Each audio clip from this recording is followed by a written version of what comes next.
Dès sa naissance, l'enfant est immergé dans un monde numérique bercé par des écrans omniprésents, télévision, tablettes, smartphones, consoles de jeux. En Suisse, plus de 90% des ménages avec enfants disposent d'un accès à Internet.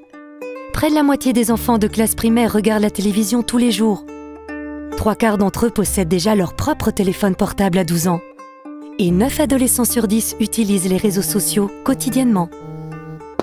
Cette omniprésence des écrans doit nous questionner. En tant qu'adulte entourant l'enfant, il s'agit d'être conscient des dangers, mais aussi des opportunités liées au numérique.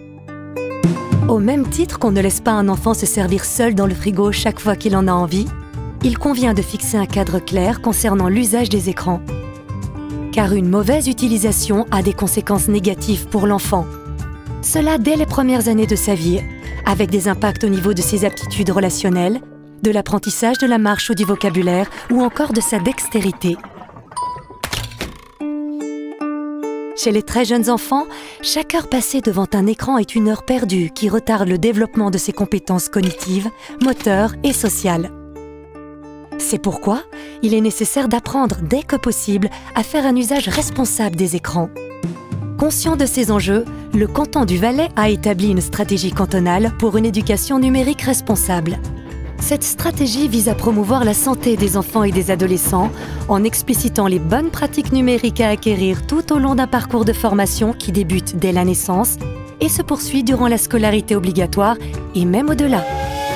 Durant ce processus, l'enfant est accompagné de guides, principalement les parents et les enseignants, qui ont pour mission de véhiculer les bonnes pratiques tout en montrant eux-mêmes l'exemple. À mesure que l'enfant progresse, l'influence des guides diminue. Cet apprentissage d'un usage responsable des écrans s'articule autour de 4 axes stratégiques qui sont mobilisés au fur et à mesure de l'évolution de l'enfant. Le dialogue et l'écoute occupent une place centrale. Pour les adultes, notamment les parents, il s'agit de s'intéresser à ce que font leurs enfants sur les écrans, de prendre au sérieux leur rôle de modèle et de solliciter en cas de besoin l'aide de professionnels. La responsabilisation des enfants et des adolescents vis-à-vis des contenus qu'ils visionnent ou de leur usage des réseaux sociaux est un second axe important. L'objectif est de développer chez eux une attitude critique et de les sensibiliser aux conséquences que peut entraîner une mauvaise utilisation des outils numériques pour eux-mêmes et pour les autres. Inculquer les bonnes pratiques signifie également fixer des règles et appliquer celles qui existent, qu'il s'agisse du cadre légal ou des recommandations en matière de temps d'écran ou de classification d'âge pour les jeux vidéo. L'adulte agit ici en tant que garant des règles et veille à ce que l'enfant ou l'adolescent en ait connaissance et les respecte. Utilisés de manière responsable, les écrans sont aussi de formidables sources d'information et d'apprentissage.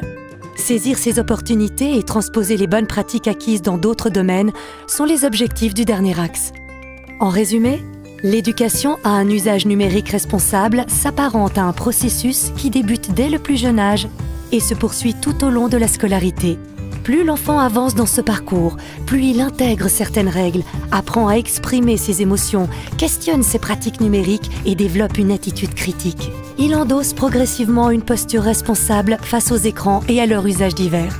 Ce processus d'apprentissage est l'affaire de tous. La transmission et l'intégration des bonnes pratiques requièrent non seulement l'implication des enfants et des adolescents, mais également celle des parents et des enseignants qui agissent comme guides et exemples.